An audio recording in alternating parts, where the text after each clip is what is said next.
Hey guys, welcome back to my YouTube channel Quick Guide. In today's video, I'm going to show you how you can download or install Wallethub app on your device.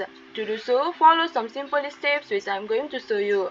Firstly, make sure your device is connected to stable internet. Now open App Store or Play Store and in the search bar, type in Wallethub. As a result, you can see the Wallethub at the first option. Click on the app Wallethub, credit score and more. And over here click on the install button. It might take some time to get downloaded depending upon the internet speed.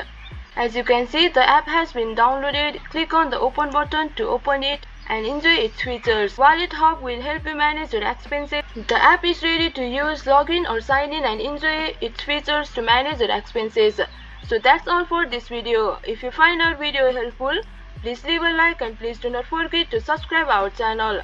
And also hit the bell icon for latest videos and drop a comment for reviews and more content like this. I will see you guys again in our next video. Thank you for watching.